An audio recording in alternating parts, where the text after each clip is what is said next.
নমস্কার। আজ শোনাব শিবশঙ্কর মিত্রের জঙ্গলের গল্প, সুন্দরবনের কথা। আইরাজ।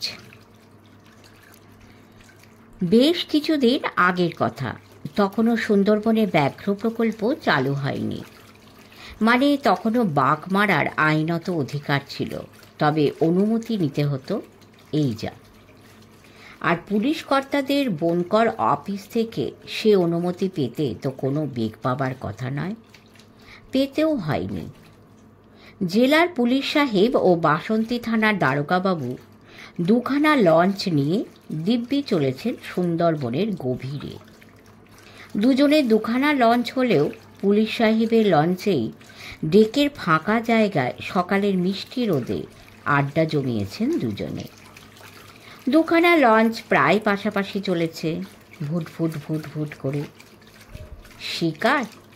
না, ওদের জানা আছে এভাবে সুন্দরবনে শিকার হয় না। এমন নিরাপদে বসে সুন্দরবনে বাঘ শিকার তো দূরের কথা, বাঘের দেখাও মিলবে না। তবে অনেক দূর থেকে হরিণের পালে কপাল ঠুকে গুলি করলেও করা যেতে পারে বটে, কিন্তু চঞ্চল হরিণ আহত হয়েও কিছুটা বনের ভিতর যাবেই যাবে। বনের কিনারায় সেই আহত শিকার অনুসরণ করলে আচমকা আক্রান্ত হওয়া মোটেই বিচিত্র নয়। এমন ঘটনা হামেশাই ঘটে সুন্দরবনে। বাঘ এই সময় হরিণের মাংসের লোভ ছেড়ে মানুষের মাংসের জন্য দুর্দান্ত হয়ে ওঠে। যে কোনো ঝুঁকি নেয় মানুষকে ঘায়েল করার জন্য। ওদের লঞ্চ দুটি ছোট্ট খাল দুগ্গদোয়ানি ছেড়ে গোমর নদীতে পড়ে তারপর কত নদী নালা ডিঙিয়ে দক্ষিণে এগোলো, তার হিসেব নেই। পীরখালি, আধারমানিক, খোলাখালি, চরগাজি, অবশেষে বড়গাজি খাল পেরিয়ে বাকি দোয়ানিতে পড়েছে। দোয়ানি মানে এই সব খাল বা নদী সাধারণত পূব পশ্চিম টানা হয়ে দুটো উত্তর দক্ষিণ টানা বড় নদী যোগ করে দেয়।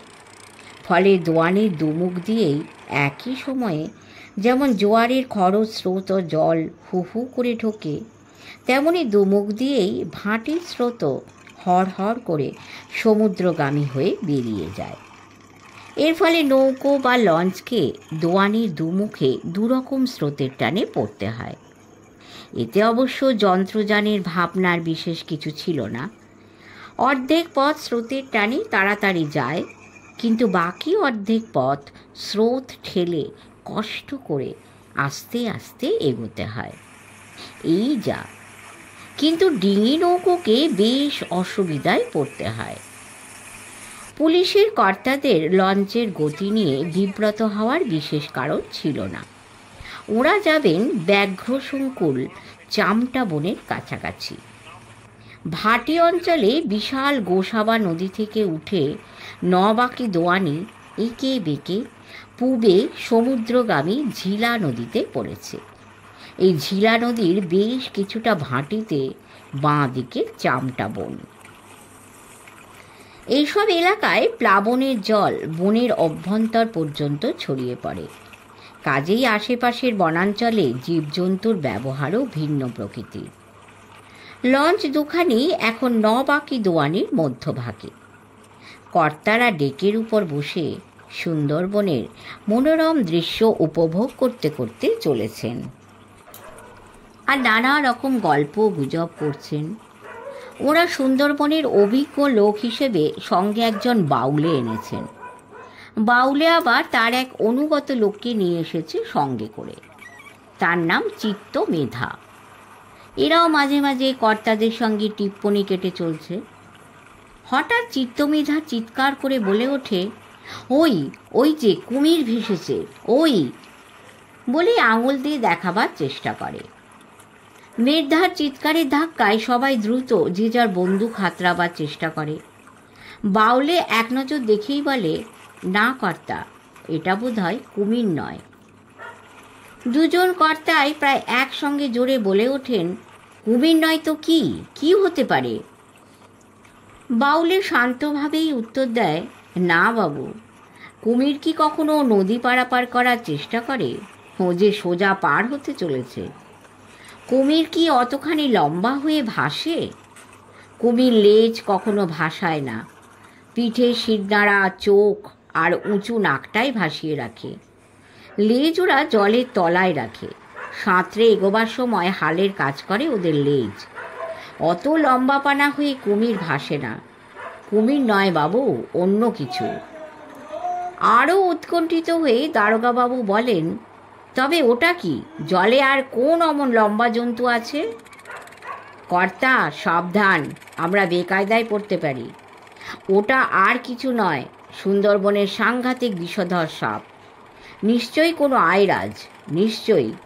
হয় ওকে আগে পার হয়ে যেতে দিন, না হয় আমাদের লঞ্চখানা আগেই তাড়াতাড়ি বেরিয়ে যাক। ওর পারাপারের পথ আগলে ধরবেন না। চটপট যা হয় একটা কিছু করুন। পুলিশ সাহেব সারেংকে আদেশ দিলেন, জলদি স্পিড বাড়াও, খুব তাড়াতাড়ি সোজা বেরিয়ে যাও। যথা আদেশ। সারেং লঞ্চে স্পিড দিলেন, কিন্তু স্পিড তেমন উঠছে না।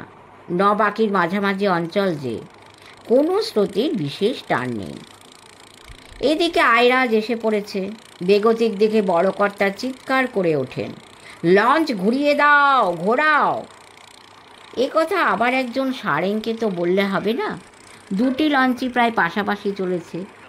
তাই চিৎকার আর ইঙ্গিতে দুহাত নেড়ে নেড়ে দুজনকে আদেশ দিলেন। দুই কর্তায় এখন লঞ্চের খুবড়ির ছাদে। বিপদ ছিল, স্পিড থামিয়ে হঠাৎ পাশাপাশি লঞ্চের গতিপথ কুল বরাবর করতে গেলেই ঠোকাঠুকি হয়ে যেতে পারে। তবে সারেংদের দক্ষতায় সেটা ঘটেনি বটে, কিন্তু এই সব করতে গিয়ে লঞ্চ দুখানার পিছনটা আয়রাজের লাইনে এসে পড়েছে। আয়রাজ কোনো কিছুই ভূক্ষেপ করে না, ঠিক সোজাসুজি নদী পার হবেই সে। ঝিরঝিরে হাওয়ায় নদীতে তখন তীরে ঢেউ। আয়রাজ সেই ঢেউয়ের মধ্যে মাথা উঁচু করে এগিয়ে আসছে। 1.5 বিঘত ফনাকে পেখমের মতো বিছিয়ে ধরার চেষ্টা করছে, যেন সামনে পেলেই ছোবল মারবে। লঞ্চ বাঁ দিকে মোড় নিয়েছে। জলের তলার চাকাও তাদের স্তব্ধ। স্তব্ধ হলেও লঞ্চ দুটি গদি পেকে ঝোঁকে তীরের দিকে ছুটে চলেছে। আয়রাজও লঞ্চের পেছনে শাঁ শাঁ করে এগিয়ে আসছে। লঞ্চ দুটো বোধহয় ওর শত্রু। এদের ওপর তার ভয়ঙ্কর দাঁতের ছোবল পেরে মৃত্যু বিষ ঢালতে চায়। এবার খলবল করে লেজ নাড়াচ্ছে, কোনো মতে উঁচু হয়ে ফনা শূন্যে তুলবার চেষ্টা। কিন্তু জলের উপর তেমন করে শক্ত হয়ে উঁচিয়ে ফনা তুলতে পারছে না। আরোহীরা কেউ ডেকে, কেউ বা খুবড়ির ছাদে। এমন নিরাপদ আশ্রয় থেকেও কেউ নিশ্চিন্ত নন। জলের উপর আয়রাজের কিলবিলে গতি আর আক্রোশ দেখে সকলের বেশ ভয় হয়। বাউলের মনে হঠাৎই আশঙ্কা জাগে লঞ্চের দুপাশের নারকোল দড়ির গোছাগুলি নিয়ে। আয়রাজ এগুলির সন্ধান পেলে নিশ্চিত বেয়ে উপরে উঠে আসবে। মাঝি মাল্লা জাগেই হাতের কাছে পেলেন, চিৎকার করে বললেন, শিগগির যা, কাতার গোছাগুলি টেনে ওপরে তোল। যা যা, এক্ষুনি যা। কোনো কাছি জালির উপর দিয়ে যেন ঝুলে না থাকে, যা, এক্ষুনি যা। হঠাৎ আয়রাজকে আর দেখতে পাওয়া গেল না। আয়রাজ অদৃশ্য। লঞ্চের মুখটা কুলের পলি কাদায় আটকে যাওয়ার উপক্রম দেখে সারেং আগেই লঞ্চের চাকা উল্টো দিকে চালিয়ে দিয়েছে। পেছন গিয়ারে চাকা বেগে চলেছে, তবুও লঞ্চ কুলের দিকেই এগিয়ে চলে। এবার পুরো দমে পেছন গিয়ার। লঞ্চের চাকা নদীর জল তীরে ছুঁড়ে ছুঁড়ে মারছে। আয়রাজ ডুব দিয়েই বুঝি আতঙ্কে শিহরণ এনে দিল গোটা লঞ্চে। একে তো বাউলে নারকোল দড়ির গোছার কথা তুলে লঞ্চের সবাইকে দুর্ভাবনায় ফেলে দিয়েছে। তার উপর আয়রাজ অদৃশ্য হয়ে আতঙ্ক চরমে তুলে দিল। মাই পুলিশ কর্তা পর্যন্ত এবার চঞ্চল হয়ে উঠেছেন। দারোগাবাবুকে জিজ্ঞাসা করেন, তোমার রাইফেলটা লোড করা আছে তো? খোঁজ নিলেন অবশ্য রাইফেল লোড আছে কিনা, কিন্তু তাতেও ভরসা নেই। খুপড়ির ছাদে রাখা লগিগুলি হাতড়াতে থাকেন আর ঝুঁকি মেরে দড়ির গোছাগুলি দেখবার চেষ্টা করেন। কাণ্ড দেখে বাউলে বলে, না বাবু, লগি দিয়ে খোঁচাখুচি করবেন না, ওতে হিতে বিপরীত হবে। আয়রাজ আরও খেপে যাবে। জলের আথালি পাথালি তোড়ের মধ্যে কোথায় গেল আয়রাজ? দেখতে দেখতে পুরো দমে চালু চাকার ছুঁড়ে মারা জলের তোড়ের সঙ্গে আয়রাজ তীরের উপর ঝপাত করে পড়েছে কুণ্ডলি পাকিয়ে। না, পরক্ষণেই টান টান হয়ে সামান্য জলে কুল বরাবর এগিয়ে যায়। বাউলে আর দেরি করতে চায় না, হাতের বন্দুকে ছড়ার টোটা ভরাই আছে, তাক করে ছুঁড়ে মারে। খুবই কাছে তো, লক্ষ্যভ্রষ্ট হবার কথা নয়, হয়ও না। আয়রাজের শরীর থেকে রক্ত ফিনকি দিয়ে উঠল। আর কি আক্রোশ আয়রাজের!